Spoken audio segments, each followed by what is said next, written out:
je voulais tourner un BDR, tu vois, tranquille, au bureau, réfléchir à l'avenir. Le Mercosur va contre l'agriculture, avoir des pensées sur le libre-échange, le monde, comment il va et tout ça. Et puis je suis coincé dans l'hémicycle. Et pourtant tu fais pas grand-chose, hein. T'attends pendant des heures. Et en même temps, c'est avec une espèce de nervosité comme ça tout le temps qui fait que tu te fatigues à ne rien faire. Tu te fatigues à ne rien faire de 9h du matin jusqu'à minuit, quoi. Bon, voilà. Et donc, nous voilà coincés là. Et nous, on voudrait encore les coincer plus. Ah, mais regarde ce que j'ai ramassé à terre dans l'hémicycle. Un bonnet de ski. Tu sais pourquoi? Parce que les macronistes, ils ont déjà réservé leur chalet. Il est en train de préchauffer, tu vois. Et ils sont pressés de rentrer dans le TGV pour filer sur les pistes. Et ils vont revenir, ils seront tout bronzés. Ils auront mis 2 ans de plus aux Français et ils nous feront des leçons sur le droit à la paresse et la valeur travail.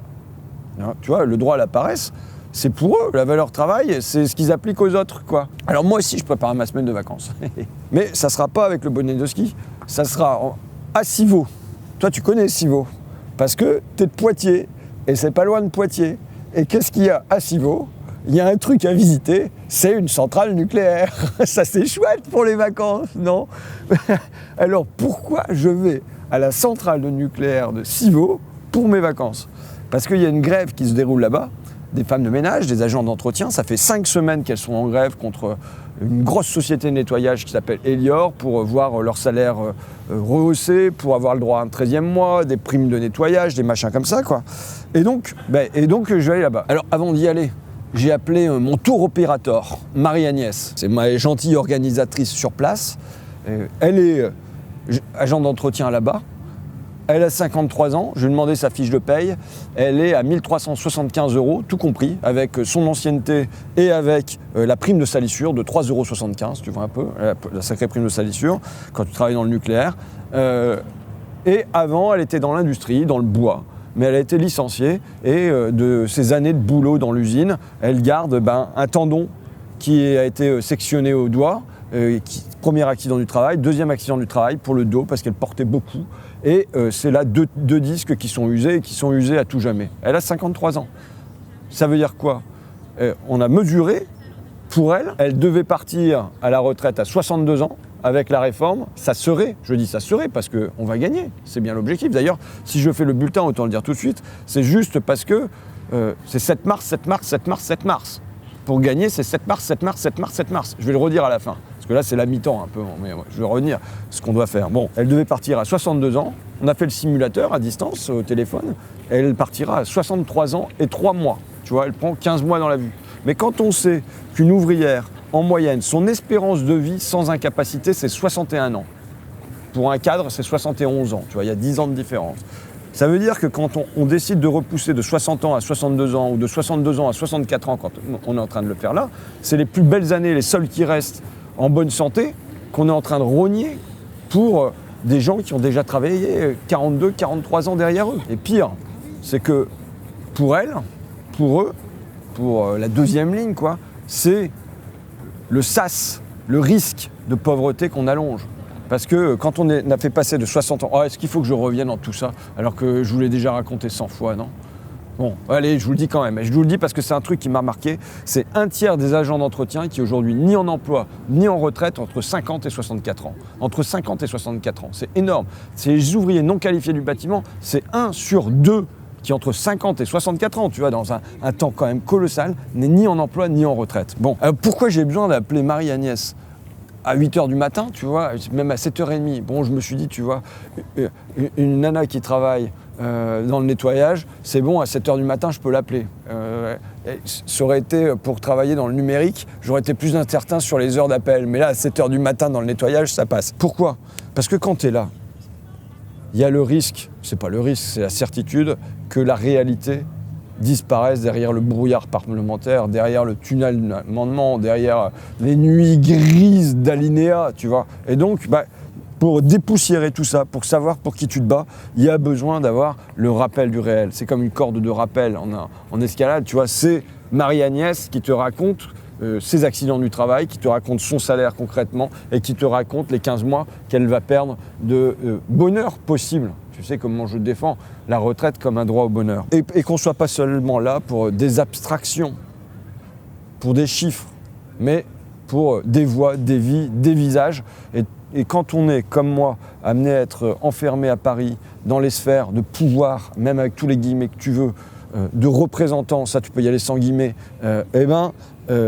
il faut absolument trouver le chemin en permanence qui te ramène à ce réel. Et c'est un effort. Même si ce réel, c'est 99% de la France, et ben pour le 1% qui est en haut, accéder à cette réalité, c'est un effort que ça réclame. Si jamais ce 1% du haut, on peut dire que j'y suis là à l'Assemblée nationale, ce 1% du haut, il se laisse aller à sa pente, il néglige tout ça, il se prive de tout ça, il s'isole de tout ça, pour son plus grand malheur peut-être, parce qu'on est supposé représenter la France, et puis qu'il y a beaucoup de joie à prendre avec les Marie-Agnès et les récits des Marie-Agnès. Et je crois que c'est cette France-là qui se lève tôt, qui va au boulot, qui a mal au dos, qui se réveille depuis un mois maintenant. On est à la mi-temps, tu vois. On est à la mi-temps, ça fait un mois que les manifs ont commencé. On a 2 semaines et demie, 3 semaines avant le 7 mars. Donc on est dans les vestiaires et c'est le moment de respirer un grand coup avant de replonger dans la bataille. Quel score ça fait à la mi-temps dans le match peuple-gouvernement? Moi je pense que ça fait 2-0 et que ça fait 2-0 pour nous. 1-0 dans les têtes. C'est 7 Français sur 10 qui disent non, 9 salariés sur 10 qui disent non. Et ça tient, la bataille de l'opinion elle est gagnée. Et ils essayent même plus de la mener. 2-0, c'est sur la rue. 1, 2, 3, 4 millions de personnes, non, j'exagère là, 1, 2, 3, 4 fois en manif, tu vois. 1-0 dans les têtes, 2-0 dans la rue. Et puis bon, à l'Assemblée, je veux dire, bon, il n'y a pas de but. On joue très défensif, tu vois. Bon, au moins, on s'en est pas pris, mais on peut pas dire qu'on ait marqué des buts non plus. Quelques moments quand même, quelques petits surgissements de vérité, avec Dussopt bien coincé sur ses 1 200 € pour tout le monde. Ah bah non, finalement, ça sera que en brut, et puis ça sera pour les carrières complètes, et puis ça sera pour les temps pleins, tu vois.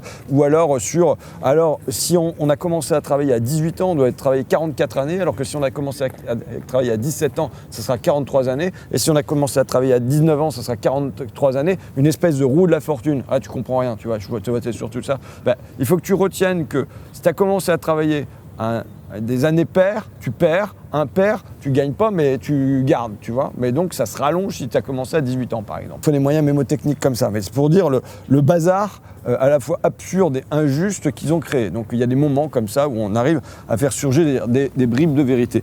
Tu vois, comme bribe de vérité là que je veux faire surgir, et puis il faut que je surveille la montre parce que j'ai une intervention là-dessus justement, c'est une étude de l'OFCE, il va falloir que je prononce mieux que ça, l'Observatoire français des conjonctures économiques, qui a rendu un avis comme quoi les retraites, ça va venir faire diminuer les salaires. Tu vois. Pourquoi ? Parce qu'on va mettre 90 000 chômeurs en plus, et donc du coup, ça crée une armée de réserve qui fait perdre les salaires. Je cite: à court terme, le choc de population active entraîne une hausse progressive du chômage qui pèse sur la formation des salaires et le pouvoir d'achat des ménages. Et là, tu as le chiffre, tu vois, dans le tableau, qui te dit que les salaires nominaux sur 10 ans devraient baisser de 3%. Donc déjà, tu n'as pas d'indexation des salaires sur inflation, mais en plus, ça doit te faire 90 000 chômeurs en plus qui vont créer une armée de réserve du salariat qui va venir faire baisser sur 10 ans les salaires de 3%. Et en fait, je pense qu'ils font la réforme essentiellement pour ça. C'est un moyen de peser encore sur le partage de la valeur ajoutée. Il faut vraiment que je fasse gaffe. Donc on est dans le vestiaire, on va retourner sur le terrain, il faut passer à l'offensive. On a 20 jours, c'est pas pour respirer, c'est pas pour glander. C'est 20 jours pour préparer notre offensive clé le 7 mars, tu vois. Vous devez, toi oui, mais les autres aussi, vous devez vous lever 7 mars, pisser 7 mars, petit déjeuner 7 mars, à la caisse du supermarché avec la caissière, c'est 7 mars. Pourquoi ? Parce que le 7 mars, il faut bloquer le BI pour bloquer Macron. Il faut que le patron, ils appellent Macron, ça sera la seule solution pour s'en sortir, c'est que le MEDEF l'appelle, tu vois, qui disent mais arrête tes bêtises, on s'est pris le Covid, on s'est pris la guerre en Ukraine, on a les salaires qui n'augmentent pas, les gars, ils en ont marre, et toi, qu'est-ce que tu nous fais, la réforme de retraite ? Arrête ça. Il faut que ce soit les patrons qui appellent Macron. Et pour que les patrons ils prennent leur téléphone pour appeler Macron, là après ça ira vite, eh ben il faut que ça bloque fort le 7 mars. Donc les écoles évidemment, mais avec les lycées, avec les collèges, mais aussi les transports, mais aussi les auxiliaires de vie, ouais, il faut qu'elles s'y mettent aussi. Même si ce jour-là, mamie, elle aura peut-être pas tout ce qu'il faudra. Enfin, tu vois, ça fait culpabiliser évidemment les auxiliaires de vie quand elles se mettent en grève. Mais c'est un jour où il faut que la France, oui, elle soit à l'arrêt pour arrêter Macron, pour arrêter un Macron à la fois sur le plan social, je l'ai dit, comment c'est injuste ce qu'il fait, mais aussi sur le plan démocratique. C'est le choix de est-ce qu'on courbe l'échine face aux souverains ou est-ce qu'on reprend en main notre destin commun? Pour qui se fait la politique, la cité? Est-ce qu'elle se fait pour les marchés ou pour les salariés? Est-ce qu'elle se fait pour les financiers ou est-ce qu'elle se fait pour les Français? Voilà, je pense, les questions qui sont posées par le 7 mars. Le 7 mars, c'est le peuple qui se laisse écraser ou qui retrouve sa fierté. Et j'invite le peuple qui est là, c'est vous le peuple. Je vous invite vraiment à tout faire. Vous prenez des tracts, vous les imprimez, vous parlez avec vos voisins, vous parlez avec vos cousins, vous parlez avec vos collègues, vous convainquez les gens pour que le 7 mars, ils sortent de l'indifférence, qui est notre principal adversaire. Notre principal adversaire, c'est même pas Macron, c'est même pas BlackRock, c'est même pas Le Pen, c'est même pas je sais pas trop qui. Notre principal adversaire, c'est l'indifférence des gens. Donc sortir les gens de l'indifférence pour les amener vers l'espérance. Et ça commence le 7 mars, où on montre notre force, on montre notre puissance et on en prend conscience. Et on prend confiance de notre puissance le 7 mars, parce que ça se verra que quand les travailleurs ils décident d'arrêter, c'est le pays qui s'arrête. Ça va pas du tout. Et donc il faut arrêter Macron le 7 mars. Voilà pourquoi je me suis échappé de l'hémicycle, parce que je voulais vous le dire, que peut-être vous avez des vacances, mais je ne sais pas si je vous retrouve à Civaux, si vous aussi vous prenez vos vacances à la centrale nucléaire, mais je vous invite à tout faire pour que le 7 mars, ça soit un moment très très très très fort dans notre vie sociale, mais aussi dans notre vie démocratique, pour que le peuple reprenne en main son destin commun. Je compte sur vous. Allez, salut!